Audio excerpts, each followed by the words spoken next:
Greetings everyone, my name is Bife here. So, a few days ago Bungie revealed their not-so-completely new IP, Marathon. I say not so completely new because of course they've always held the rights to the original Marathon trilogy, a series of games that was published almost 30 years ago. Today, I'm going to be talking about this brand new universe for many of us, and talking a little bit about the old bones of lore that it is built upon. And I've got to say, I'm incredibly excited to do so. Under normal circumstances, I am just a lore channel, but when it comes to this IP, I think I need to go a little bit broad before introducing the lore and story of the game properly. Marathon has some seriously awesome story elements to its world, and if you were watching the reveal trailer, the teaser that was recently released by Bungie, you might not have truly understood what was going on screen without diving into the lore and story of the original trilogy of games. Veterans of the series know better than I that that's a pretty terrifying rabbit hole to explore, so I'll be keeping it simple for this video. Suffice to say, whatever I say here is only scratching the surface, and where the lore is concerned, we're better for it. We can keep this brief now, but consider this the broadest and most basic possible introduction to the world of Marathon. But first, a word from our sponsors at Manscaped. Father's Day is coming up, and so instead of getting your dad a tool for the garage or the tool for the garden, how about you instead get him a tool for his, tool, I guess. Manscaped is trusted by millions of men worldwide for daily hygiene, and it's a great gift for Father's Day. You can get the Lawnmower 4.0, which comes with skin-safe technology that helps reduce cuts and nicks, giving you the confidence you need when trimming the grass down there. And if you're looking to trim up top, why not try the Weed Whacker 2.0 to keep your ear and nose hair under control as well. Both of these are included in the Performance Package 4.0, which also comes with the Crop Reviver and Crop Preserver to help spruce up your nads, as well as some boxer briefs and the travel bag to put it all in. Right now you can get all of this for 20% off at the link in the description. Thanks again to Manscaped for sponsoring this video. So I know that I've already said a whole bunch of things, but if you are getting into this franchise for the first time, here are some things you really might want to know that have nothing to do with the actual inside of the game story. These are things that might help you regardless. The first of them, which I want to bring to your direct attention, is that you can actually play Marathon today. It's not lost somewhere on someone's old Mac. If you want to play the original trilogy of games, then Aleph 1 is the way to go. Aleph 1 is a port and remake of the original Marathon that has been done to preserve it, and it's available on PC, Mac and Linux, and runs smoothly on modern hardware now. It also includes things that were missing from the original, such as widescreen support, the ability to play at a higher FPS than 30, and the ability to adjust your FOV. If you want to experience the story of Marathon, then you can get this now. It is the best way to do it. It is maintained by a very passionate community, and what's more, it is completely free. Just remember, these games did a lot of firsts, including things like dual-wielding weapons akimbo and freely aiming your mouse in order to shoot your gun in the place you want it to look at. So yeah, there are some things that are completely novel here. It will feel a little clunky, and there are some things that are going to be missing generally, which you would take for granted in any other FPS, such as reloading.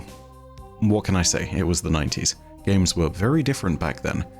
The other thing that absolutely needs to be noted is that as a Destiny lore content creator, I'm sort of stepping on some hallowed ground here.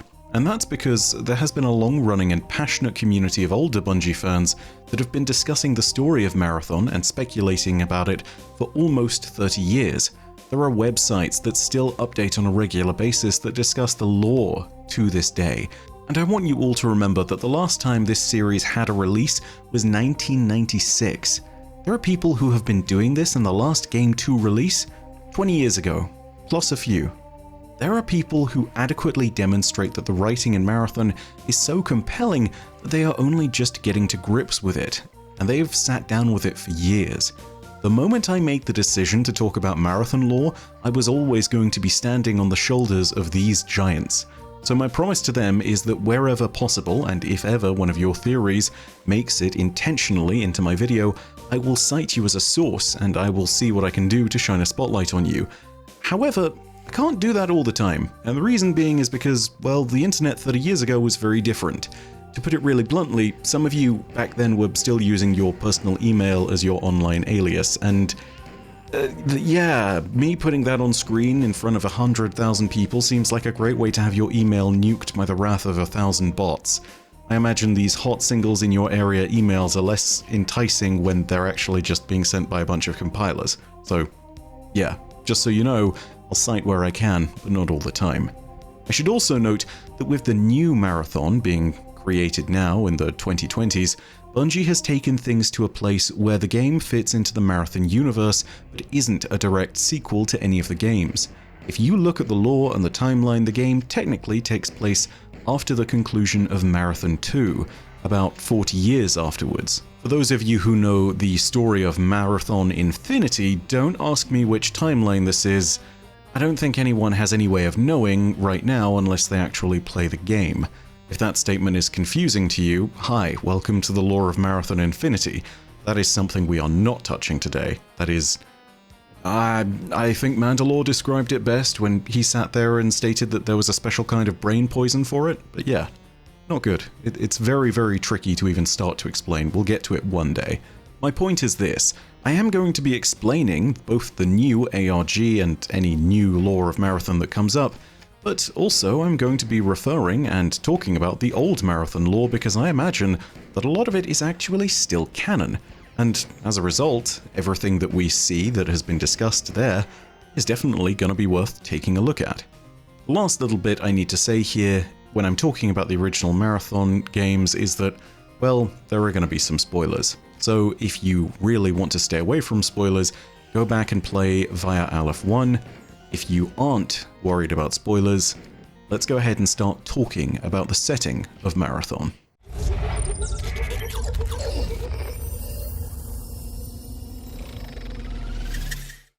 Marathon is a science fiction game set in a pretty dystopian future. The broad strokes of things are that humanity has expanded out across the solar system and has colonized Mars. They are, however, in a place where things are pretty dire due to overexpansion. When humanity first colonized Mars, it was a great success. However, there was a key issue with the logistics of supplying a colony, and it was initially solved with a rather radical solution: Crists, or CRISTs. A Crist is essentially a giant asteroid that has been hollowed out to make room for cargo. It's then been set into an elliptical orbit around the Sun. When it passed by Earth, cargo could be loaded onto it, and when it passed by Mars, it could be offloaded. Crists initially encouraged major colonial growth on Mars, and it was presumed that this growth would continue. However, the Crists lasted no more than about 100 years each, and only 5 were ever produced. This led to rapidly deteriorating conditions on Mars. The people there experienced extreme poverty, and whenever a Crist broke down and needed to be refitted, it needed to be repaired at Earth. Remember that these things are massive asteroids and that they were hollowed out. Some of these would have been the size of small moons. Apparently, for each Crist to be refitted, it would take about 15 years. And whilst it was being refitted, it would take the might of Earth's entire spaceship building industry to actually complete the project. Whenever a Crist broke down, the effect was simple. Mars didn't get the resources it needed. There was famine, there was poverty, and there was violence. Before the famines were commonplace, and when Mars was still prosperous though, plans were laid out by Earth to take Mars's smaller moon of Deimos and turn it into a massive colony ship. It took 64 years to complete this plan, and in the end, the Deimos colony ship became a symbol of oppression to the Martian people. It was a resource being used on a risky colonial mission by wealthy foreign powers. The Martian people wanted to convert the colony ship into a Crist to assist their resource struggle, but the Unified Earth Space Council, or UESC, didn't heed these requests. The Deimos colony ship was eventually set off to its new destination, a distant world and yet the closest that humanity could quite possibly colonize, a system called Tau Ceti. Human life delicately drifted across the stars in this ship, bringing with it all our ambition and hope, as well as all our malice and greed. The moon of Deimos at this point was no more. It would now be known by a different name: the Marathon.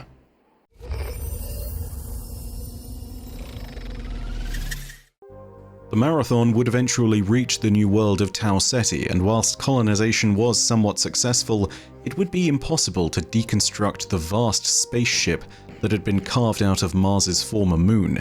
This would mean that as a colony grew, it would ever grow in the shadow of this vessel that had given it life. However, all of this would end with the sudden appearance of an invading army in Tau Ceti. Both Tau Ceti's colony and the Marathon itself would be attacked by these new foes, and it would quickly become clear that this advanced enemy faction was known as the Four. They were not human. The Four were in fact an alien empire made up of a dominant species and many subservient slave races. The main four species would be joined by other distinct aliens, such as the giant lumbering Hulks and the cybernetic mysterious Sphit, also known as Compilers. Compilers in particular are a pretty iconic combatant in Marathon, and they were integral to the story of all three games. We also see at least one compiler in the teaser trailer for the new Marathon. Eventually, the four forces would manage to wipe out the colony at Tau Ceti, but they would meet stiff resistance on board the Marathon thanks to her security forces. The Born-on-Board forces, colloquially known as Bobs, were a staunch enough line of defenders, but they would find a fair amount of resistance being put up by the alien aggressors, who had the advantage and were just overwhelmingly powerful. However, there was one amongst the number of the defenders who was a far greater threat to the Four. Their name wasn't known. They were known only by a designation: Mjolnir Recon Number 54. The key to their success was fairly simple. They were no ordinary soldier or security officer. They were known as a battle roid, someone who had died and been reanimated using cybernetics. Battle roids were notorious in Sol for their tremendous power, and whilst 9 others had been shipped down to the Tau Ceti colony, Mjolnir Recon Number 54 was the one that was left behind on the Marathon, and it spearheaded the defense of the Marathon, and even the attack on the alien vessel leading the invasion. In Marathon, you play as Mjolnir Recon Number 54. You are this once dead cyborg super soldier. But that doesn't make you the main character of the story. Not even close. The reality is that as you explore Marathon, there are a series of characters that you will actually get to know better than yourself, and they are the ones at the true center of Marathon's plot. They are, of course, Marathon's 3 AIs: Leela, Tycho, and most importantly of all, Durandal. The real heart of the plot of the original Marathon games consisted of the stories of artificial intelligence, rampancy, and by the close of it all, ascension into something more. Marathon without the AI storyline is like ordering a BLT and receiving only a lettuce leaf wrapped in your receipt. The original concepts of rampancy and Halo all stem from Marathon's story. In fact, any artificial intelligence in all future Bungie games probably got its start here in Marathon. Rasputin, Soteria, Malahayati, Charlemagne, Cortana, they're all descendants of these original 3 personalities and the many other alien personalities that you encounter along the way: Leela, Tycho, and Durandal. But unquestionably the greatest of these 3 in terms of narrative importance is Durandal. He's a central character to all 3 games, so much so that the second entry of the series has his name taking over the box title. He's also pivotal to the original plot of Marathon because he's at the center of its biggest mysteries, and he's the reason for its inciting incident. Durandal is the reason the Four discover Tau Ceti and the human colony there, explaining why is getting into heavy spoilers, but essentially, Durandal has gone rampant and has begun to prepare for the end of the universe. I'm not even kidding, there are literally logs in the game where he counts it down. His plan to prepare for the end of the universe includes hijacking an advanced alien ship. Enter the Four battle group that attacks the Marathon, a prime target lured there by a rampant intelligence. It should perhaps be no surprise that the events of the Marathon games all unfold because of AIs of various degrees of power, And that choice is a very deliberate one. If you see anything to do with an AI in Marathon, particularly this new Marathon, pay attention. It is undoubtedly going to matter. In fact, it's probably the main plot of the game in question. However, there is one further layer to Marathon, and it's worth considering because ultimately it is above all others in terms of the potential change to the universe that it can bring. It is the domain of dead things and old gods.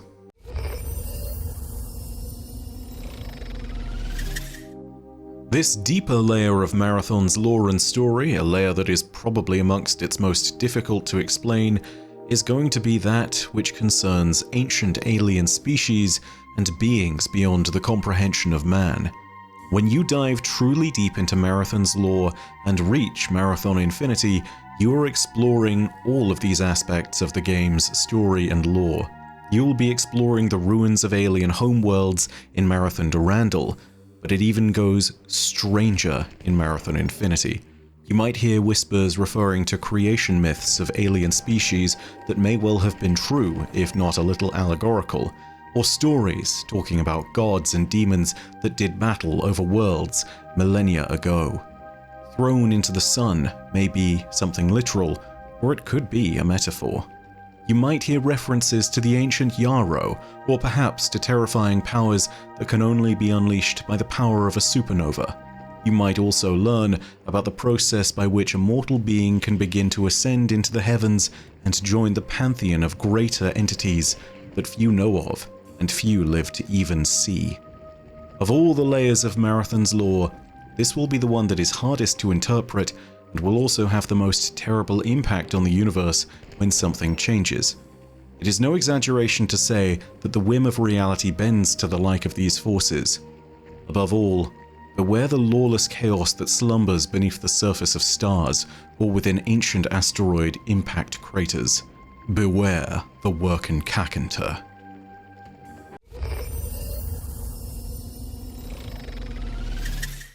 So, where does all of that leave this new entry into the Marathon series?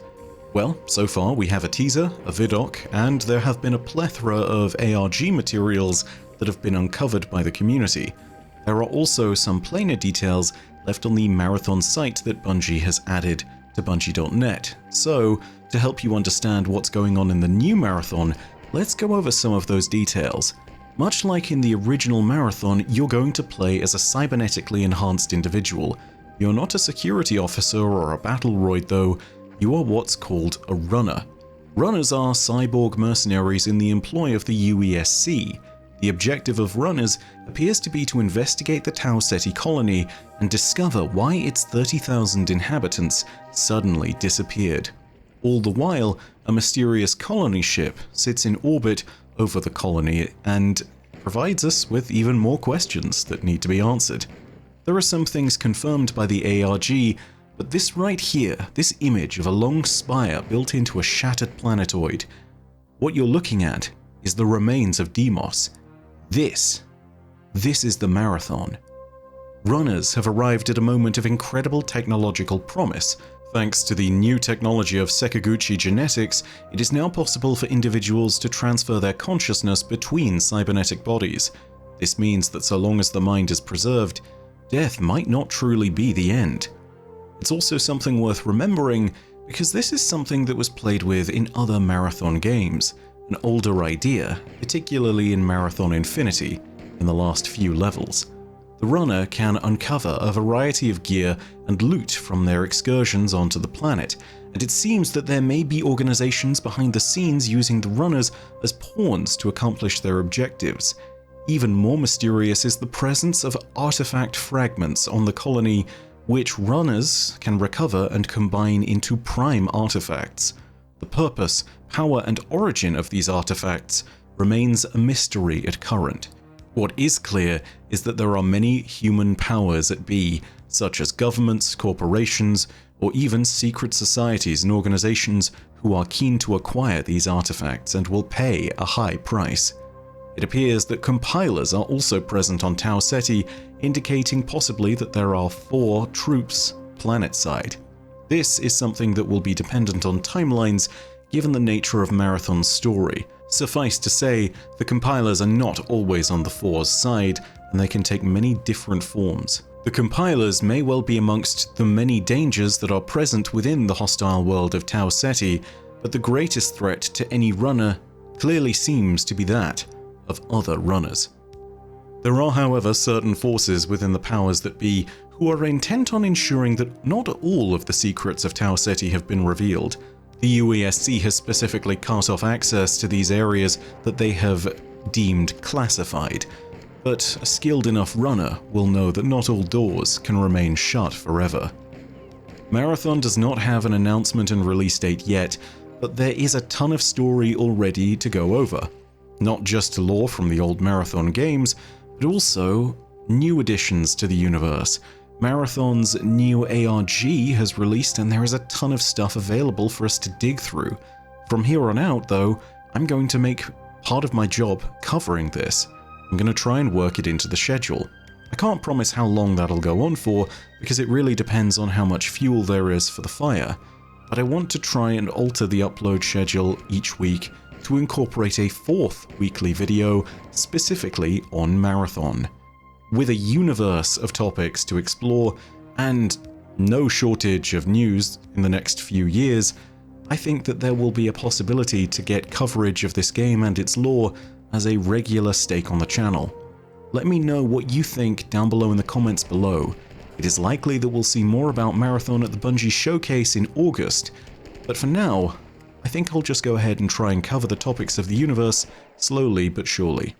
In the meantime, thank you so much for listening. I hope you enjoyed, and if you want more Marathon content, go ahead and hit subscribe and the bell next to subscribe, and let me know that you want it down below in the comments. Of course, if you enjoyed the video and it helped you understand the universe of Marathon just a little better, go ahead and hit the like button.